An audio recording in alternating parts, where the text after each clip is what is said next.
సమర్థ సద్గురు సాయినాథ్ మహారాజ్ కి జై. మన సాయి భక్తులందరికీ నమస్తే అండి. అందరు ఎలా ఉన్నారు, ఏం చేస్తున్నారు?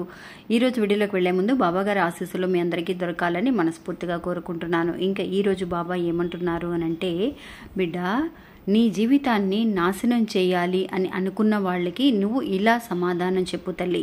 ఇంతకుముందు కూడా నీకు ఎన్నోసార్లు చెప్పాను, కానీ నువ్వు అస్సలు వినటం లేదు. ఇప్పుడైనా నా మాటని విను అని చెప్పి ఒక గొప్ప సందేశాన్ని పంపిస్తున్నారండి. ఏం చెప్పబోతున్నారు బాబా అనేది ఈరోజు వీడియోలో చూద్దాం. ఇంకా వీడియోలోకి వెళ్ళడానికి ముందుగా మన ఛానల్ని ఎవరైతే కనుక ఫస్ట్ టైం చూస్తున్నారో వాళ్ళు ప్లీజ్ సబ్స్క్రైబ్ చేసుకొని చూడండి ఫ్రెండ్స్. మీకు వీడియో నచ్చితే కనుక ఒక చిన్న లైక్ చేసి మీ ఫ్రెండ్స్ అందరికీ షేర్ చేయండి. ఇంకా మన వీడియోలో అండి ఒక గురువుగారి గురించి తెలియజేస్తున్నాము. చాలామంది అండి, అక్క ఈ గురువుగారిని మేము కాంటాక్ట్ అయ్యామక్క, మా సమస్యలు తీరని సమస్యలు ఎన్నో ఉన్నాయి, అలాంటి సమస్యల కోసం ఆయనకి ఫోన్ చేసినప్పుడు నిజంగా చాలా బాగా మంచి పరిష్కారాలను తెలియజేస్తూ ఉన్నారు అని చెప్పి చాలామంది మంచి మంచి కామెంట్స్ తెలియజేస్తూ ఉన్నారండి. ఇంకా ఈ గురువుగారండి నిజంగా ఒక సమస్యకి శాశ్వత పరిష్కారాన్ని ఇవ్వడం అనేది జరుగుతుంది. అంటే ఒక వశీకరణ కానివ్వండి, లేదంటే భార్యాభర్తల గొడవలు కానీ, ప్రేమ, పెళ్లి, సంతానం, మీకు ఎలాంటి సమస్యలైనా సరే కొన్ని పూజల ద్వారా ఇట్టే పరిష్కరిస్తున్నారండి. ఇంకా ఆయన ఫోన్ నంబర్ 9347293375. ఒక్కసారి ఆయనకి ఫోన్ చేసి చూడండి. ఇంకా వీడియోలోకి వెళ్దామండి. సాధారణంగా అండి మనందరికీ కూడా ఎనిమీస్ ఉంటూ ఉంటారు, అంటే శత్రువులు ఖచ్చితంగా ఉంటారండి. ఆ శత్రువుల బారి నుంచి మనం తప్పించుకోవడానికి మనం ఎంత న్యాగ్గా మనం ప్రయత్నిస్తే, ఎంత న్యాగ్గా మనం ముందుకు వెళ్ళగలిగితే అంత మంచిదండి. అలాంటిది ఒక్కొక్కసారి మనం ఆ శత్రువులను చూసి, అంటే మన జీవితాన్ని నాశనం చేసేవాళ్ళు అని అంటే ఒక థర్డ్ పర్సన్, మన ఫ్యామిలీలోకి ఒక హస్బెండ్ వైఫ్ మధ్య ఒక థర్డ్ పర్సన్ ఎంటర్ అవటం కానీ, లేదంటే కనుక మన ఇంటి పక్కనే ఉన్న నైబర్స్, మనకి పక్కన ఇంటి పక్కన వాళ్ళు ఉంటారు, వాళ్ళు మంచితనంగానే ఉంటూ ఉంటారు, కానీ వాళ్ళు కొత్తగా రియాక్ట్ అవుతూ ఉంటారు. అలాంటి వాళ్ళని చూసినప్పుడు మనకి బాధ అనిపిస్తుంది. ఏంటా ఇన్ని రోజులు మంచిగా ఉన్నాము, ఏమైంది వీళ్ళకి, ఎందుకు ఇలా రియాక్ట్ అవుతున్నారో తెలియదు. వాళ్ళ వల్ల మనకి చాలా వరకు కూడా ఒక గిల్టీగా ఫీల్ అవుతూ ఉంటాం, ఏంటా ఇలా బిహేవ్ చేస్తున్నారు అని. వాళ్ళ గురించి ఆలోచించి మైండ్ అనేది మనకి డిస్టర్బ్ అవుతూ ఉంటుంది. అలాంటి వాళ్ళకి ఇలా నువ్వు సమాధానం చెప్పు తల్లి అని ఒక మంచి సందేశాన్ని పంపిస్తున్నారండి. ఇంతకుముందు కూడా నాకు 2-3 పంపించారండి, అక్క మా నైబర్స్ వల్ల చాలా ఇబ్బంది పడుతున్నాము, మనశ్శాంతి అనేది లేదు అని. ఒక ఆవిడ అనిందండి, అక్క మేము ఫ్రెండ్స్గా ఉండేవాళ్ళం అక్క, మా హస్బెండ్ వాళ్ళు, మేము వాళ్ళ హస్బెండ్కి ఫ్రెండ్ అండి, వాళ్ళ ఫ్యామిలీ వీళ్ళ ఫ్యామిలీ కూడా ఫ్రెండ్స్గా ఉండేవాళ్ళు, ఒకే అపార్ట్మెంట్స్లో ఇల్లు కూడా కొనుక్కున్నాము, ఎదురు ఇల్లు అనమాట. బాగా మాట్లాడుకుంటూ ఉండేవాళ్ళు. కొత్తగా ఫ్రెండ్స్ వచ్చేసరికి వాళ్ళు మొహం మీద తలిపేయటం, ఏదైనా సూటిపోటి మాటలతో బాధ పెట్టడం, అలా చేస్తూ ఉన్నారు. ఎందుకు ఇలా చేస్తున్నారు అర్థం కావట్లేదు, అస్సలు మనశ్శాంతి లేదక్క, చాలా డిస్టర్బ్ అవుతున్నాను అని తను అంటుందండి. నిజంగా ఇలా బాధపడే వాళ్ళు ఎంతోమంది ఉన్నారనమాట.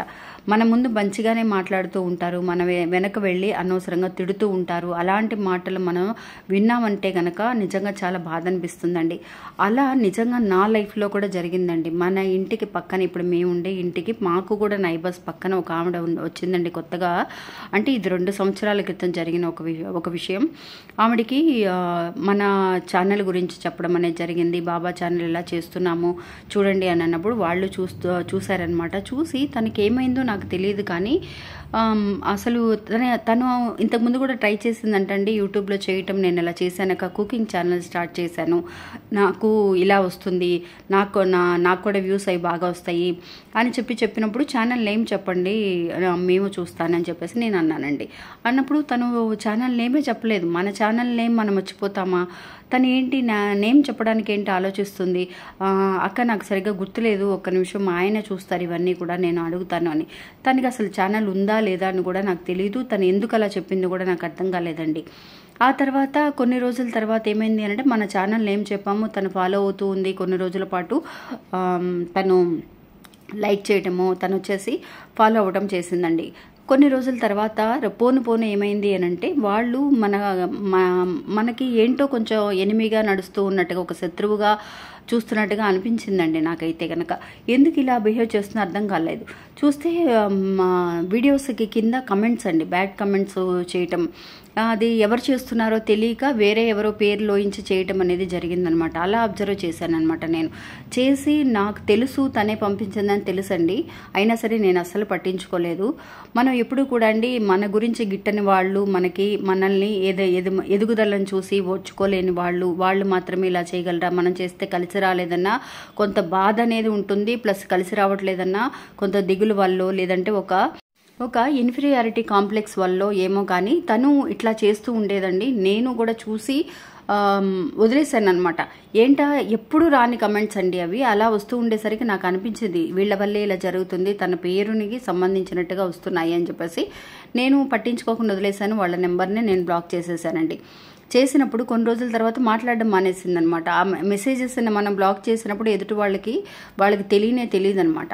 మనకి నచ్చినప్పుడు ఏం చేస్తాం, మనకి వాళ్ళు పెట్టే కమెంట్స్ని బట్టి మనం బ్లాక్ చేయడమో లేదంటే కమెంట్స్కి రిప్లై ఇవ్వడమో చేస్తూ ఉంటాం కదా. అలా చేశాను. తను అనుకుందనమాట ఇంకా వీళ్ళు పట్టించుకోవట్లేదు, ఏమీ రియాక్ట్ అవ్వటం లేదు, చూసి వదిలేసిందండి. కొన్ని రోజుల తర్వాత వాళ్ళకి ఏదో ప్రాబ్లం అనుకుంటా బ్యాంక్ వాళ్ళ ఇంటికి రావడం, అక్కడ వాళ్ళు వచ్చేసి ఏదో ఇంట్రెస్ట్ కట్టలేదనో ఏదో సమ్ ప్రాబ్లం వల్ల వాళ్ళు పద్దాక ఇంటికి వచ్చి అడుగుతూ ఉండడం ఇలా చేసేవాళ్ళు. ఆ తర్వాత కొన్ని రోజుల తర్వాత వాళ్ళే ఖాళీ చేసేసి వెళ్ళిపోవాల్సిన పరిస్థితి అండి ఇల్లు. అప్పుడు ఏమైంది అని అంటే తను వెళుతూ ఆ రోజు నాకు బర్త్డే అండి కరెక్ట్గా. ఆవిడ వెళ్ళేటప్పుడు అక్క మీ గురించే నేను పొద్దున్నుంచి వెయిట్ చేస్తున్నాను. తను కొత్తగా అక్క అని పిలిచిందండి నన్ను. అక్క మీకు ఇలా గిఫ్ట్ ఇద్దామని నేను వెయిట్ చేస్తున్నాను, మేము ఈరోజు వెకేట్ చేస్తున్నాము, ఇల్లు వేరే ఇంటికి వెళ్ళిపోతున్నామని. అవునా ఏమైందండి అని అన్నా నేను. అన్నప్పుడు లేదక్క ఇలాగా నాకు వేరే చోట జాబ్ వచ్చిందని తను ఏదో చెప్పింది. ఆ గిఫ్ట్ ఇచ్చిందండి. ఆ గిఫ్ట్ ఇచ్చినప్పుడు ఆ గిఫ్ట్ సరే ఏమై ఉంటుందా అని చెప్పేసి నేను ఓపెనే చేయలేదనమాట. నాకు ఇంట్రెస్ట్ లేదు పెద్దగా, నేను అసలు అది ఓపెనే కూడా చేయలేదు. 2 రోజుల తర్వాత కరెక్ట్గా గురువారం నాడండి నేను ఓపెన్ చేశాను. తను ఇచ్చిన గిఫ్ట్ ఏంటి అని అంటే బాబా సెల్ అండి.